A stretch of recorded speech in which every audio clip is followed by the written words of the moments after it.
कह रहे हैं कि कैलाश गहलोत डर के भाग गया। मैं उनको कहना चाहता हूं कि अगर मैं पार्टी छोड़ के गया हूं तो अपनी मर्जी से गया हूं और दुनिया में कोई ताकत नहीं जो कैलाश गहलोत को डरा सके। दिल्ली में अगले साल विधानसभा चुनाव होंगे, लेकिन इससे पहले ही एक बार फिर शीश महल को लेकर मुद्दा गर्मा गया है। दिल्ली प्रदेश अध्यक्ष वीरेंद्र सचदेवा के नेतृत्व में बीजेपी कार्यकर्ताओं ने गुरुवार को पूर्व सीएम अरविंद केजरीवाल के आवास के बाहर विरोध प्रदर्शन किया। दिल्ली बीजेपी के नेता और कार्यकर्ता पूर्व सीएम केजरीवाल के बंगले के निर्माण में बरती गई अनियमितताओं को लेकर उनसे सवाल पूछ रहे हैं। बीजेपी नेताओं का कहना है कि पूर्व सीएम केजरीवाल को इसका जवाब देना होगा कि उनके पास इतना पैसा कैसे आया, सीएम आवास कैसे बनाया गया। इस प्रदर्शन में आम आदमी पार्टी के मंत्री रहे और हाल ही में पार्टी छोड़कर बीजेपी में शामिल हुए कैलाश गहलोत भी शामिल हुए। इस दौरान उन्होंने साफ कहा कि हम यहां शीश महल मुद्दे पर विरोध जताने आए हैं। गहलोत ने कहा कि जब मैंने अरविंद केजरीवाल को पत्र लिखा था तो मैंने साफ साफ लिखा था कि शीश महल को लेकर जो विवाद खड़ा किया गया है वो वाकई दुर्भाग्यपूर्ण है। ये उनके मूल सिद्धांतों से समझौता करने का उदाहरण है। बता दें कि कैलाश गहलोत ने अरविंद केजरीवाल और आम आदमी पार्टी पर गंभीर किस्म के आरोप लगाए हैं। जाते जाते आपको कैलाश गहलोत की ये बातचीत सुनाते जाते हैं। आम आदमी पार्टी का साथ आपने छोड़ दिया, 10 साल आप लगभग दिल्ली सरकार में मंत्री रहे। अगर मैं वजह की बात करूं, आखिर कौन कौन सी ऐसी वजह रही जिसकी वजह से आपको ये फैसला लेना पड़ा है? देखिए, वजह तो मोस्टली जो मैंने लेटर लिखा है उसमें कुछ जो मेन जो चीजें रही वो सारी मैंने उसमें डिटेल आउट कर दी हैं।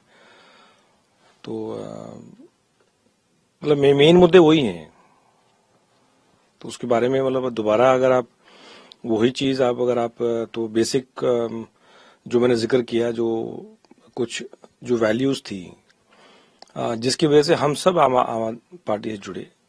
और मैं नहीं, मैंने कल भी प्रेस कॉन्फ्रेंस में कहा कि I am one of them. मैं जो कार्यकर्ता जो लोग एक विचारधारा से जुड़े, मैं उनमें से एक हूँ। मेरी तरह लाखों लोग हैं। और पार्टी जो है वो कभी भी मेरा मानना है कि पार्टी कभी भी कोई एक व्यक्ति नहीं बनाता है। It's impossible. पार्टी जो है जब बहुत बड़ी संख्या में लाखों करोड़ों लोग जो जुड़ते हैं and they unite for one common goal, तो वहां से एक जो आम आदमी पार्टी की विचारधारा से, जो उसके वैल्यूज थे, जो उसके प्रिंसिपल्स थे, उससे जुड़े। और वो कहीं ना कहीं डाइल्यूट जब होते हुए नजर आए। और dilution doesn't happen overnight, it happens over a period of time. And जब वो समय लगा तो फिर आई हैव क्विट। सर, जब आम आदमी पार्टी की शुरुआत हुई थी, अन्ना आंदोलन से इस पार्टी ने जब आप अपना करियर आगे बढ़ाया तो उसमें कई लोग जुड़े हुए थे। प्रशांत भूषण जी थे, शांति भूषण जी थे, योगेंद्र यादव थे, लेकिन धीरे धीरे कई लोगों ने किनारा कर लिया इससे। तो क्या ये माना जाए कि अरविंद केजरीवाल जी का काम करने का जो तरीका है, जो एटीट्यूड है, वो डिफरेंट है, वो सूट नहीं करता है?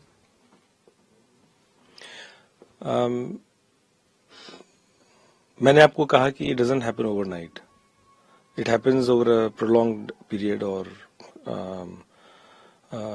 कुछ चीजें जो हैं वो समय भी लगता है उनको समझने में।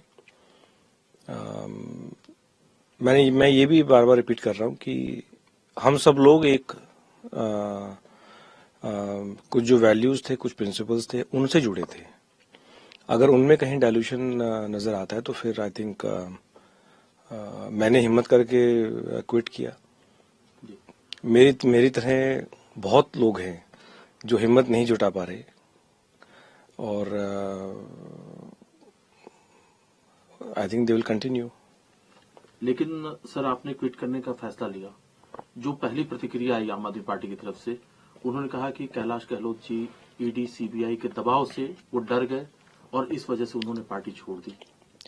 अच्छा, एक चीज बताइए कि 2018 में इनकम टैक्स की सर्च हुई मेरे घर, तो मैं तो नहीं डरा।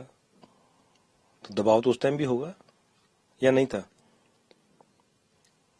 सीबीआई ने मुझे क्वेश्चनिंग किया और जितनी बार सीबीआई ने बुलाया, जितनी बार समन आए, मैं गया, जितने भी उनके सवाल थे उनके जवाब दिए। तो डर तो उस टाइम भी होगा। ईडी की, हालांकि सीबीआई की जब क्वेश्चनिंग हुई, आई थिंक वो किसी को नहीं पता, बिकॉज मेरा शुरू से ये रहा है कि भाई मीडिया में या प्रेस कॉन्फ्रेंस के माध्यम से जरूरी नहीं होती सारी चीज बतानी, या हर छोटी चीज पे प्रेस कॉन्फ्रेंस करना, ये भी मेरे ख्याल से उचित नहीं है। ईडी का समन आया तो जब बुलाया तो मैं बिल्कुल गया। उन्होंने जितने सवाल पूछे और मैंने हर संभव तरीके से कोऑपरेट किया हमेशा। तो फिर डर तो उस टाइम होना चाहिए था। आज के दिन तो मेरे ऊपर कोई किसी प्रकार का क्वेश्चनिंग या summons, there is no summon pending as of now, there is no inquiry pending as of now. तो कौन सा डर है ये? और मैंने कल भी ये कहा, मैं डर और दबाव में मैंने आज तक ना काम किया है और मेरे ऊपर किसी प्रकार का कोई दबाव नहीं है। And I have always maintained कि जो आपको ठीक लगता है, जो आपकी कॉन्शियस अलाउ करती है, उसके हिसाब से, despite being in politics since last so many years, public के साथ भी I think I have always maintained a very simple and Frank जो एक स्टाइल होता है कि जो काम होने वाले हैं वो आप उनकी हाँ भरिए, जो काम नहीं होने वाले हैं पब्लिक के दबाव के कारण मैंने कभी हाँ नहीं भरे और मैंने साफ मना किया ये काम नहीं होने वाले हैं। And that is what exactly, वही तरीका एज अ मिनिस्टर ऑल्सो वही हमने रखा है। तो दबाव कौन सा दबाव है ये मेरी समझ के बाहर है। तो मैंने आपको शुरुआत मैंने इसी से की कि over a period of time जो कुछ चीजें आपके सामने आती हैं अब, और वहां से देखिए, ये मैंने कल ये भी कहा कि ये निर्णय लेना ये आसान नहीं था, क्योंकि इस पार्टी से शुरू से हम जुड़े और हमने खूब स्ट्रगल किया। I think right from 2015 even as MLA disqualify हुए, खूब लंबी लड़ाई लड़ी, रोज हम इलेक्शन कमीशन में खड़े रहे, कभी हाई कोर्ट कभी कहीं, और वो तो पूरा स्पिरिट मैंने किया था। उसके बाद जो कन्फ्रंटेशन चला, चाहे वो किसी से भी है, ये भी किसी से छुपा नहीं है। तो over a period of time जब व्हेन यू आर कन्विंस्ड, तो इतना बड़ा डिसीजन कोई ये तो है नहीं कि आप कहीं मॉल में गए हैं और आप कोई आपको जैकेट पसंद आई, आपने वो खरीद ली, नहीं यार ये ठीक नहीं है, ये बढ़िया लग रही है। This is a very serious and emotionally ये कल में खूब, मतलब मुझे पीड़ा खूब हुई, और that pain is not just a one day, it is a prolonged thing. तो मतलब ये कोई ऐसी कोई एक घड़ी नहीं है कि भाई ये ऐसा हो गया, या ये तो ग्रेजुअली बिल्डअप होता है। And finally when you are convinced and you make up your mind कि भाई ये अब करना है, तो that is what I have done. Atishi की एंट्री करा दी जाती है, लेटरल एंट्री होती है, उन्हें मुख्यमंत्री पद दे दिया जाता है। उसके बाद कई विभाग जो आपके पास थे वो धीरे धीरे उनके पास दे दिए जाते हैं, आपको ट्रांसपोर्ट तक सीमित कर दिया जाता है। क्या ये सब वजह भी है आपकी नाराजगी की? मेरी पहचान आज भी एज अ ट्रांसपोर्ट मिनिस्टर है, और जितना एंजॉय और जितना सेटिस्फैक्शन मेरे ख्याल से ट्रांसपोर्ट में डिपार्टमेंट को, पोर्टफोलियो को हैंडल करने में मिला। और आप सही पूछे तो मेरे पास ट्रांसपोर्ट को हैंडल करने में ही सारा समय निकलता था। एंड आई हैव नो, मेरा किसी से कोई वो नहीं है। ये तो जो सीएम होता है उसका प्रोरोगेटिव होता है, किसको क्या देना है, किसको क्या बनाना है। आई हैव नथिंग टू से ऑन दैट। लेकिन सर 15 अगस्त को एलजी साहब आपको नॉमिनेट करते हैं कि आपको छत्रसाल स्टेडियम में झंडा फहराना है। केजरीवाल साहब उस समय में खुल करके बोल रहे थे कि उन्होंने चिट्ठी लिखी थी, आतिशी का नाम लिया था उन्होंने, लेकिन वो चिट्ठी केजरीवाल एलजी साहब तक पहुंचाई ही नहीं गई। नहीं, I am not aware of that, because jail से चिट्ठी लिखने का एक प्रोटोकॉल है, if you read the jail manual, और मुझे बड़ा करीबी से वो देखा मैंने, because as a home minister. तो अगर वो प्रोसेस फॉलो किया नहीं किया, I have no idea.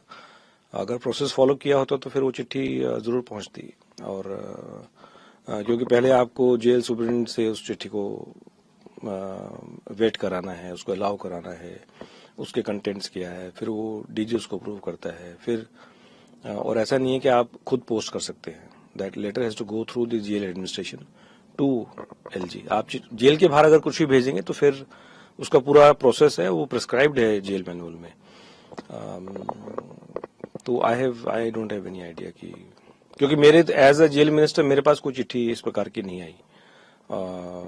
As a home minister मेरे पास ऐसा कुछ नहीं है, ना मुझे कभी कोई पुटअप हुआ।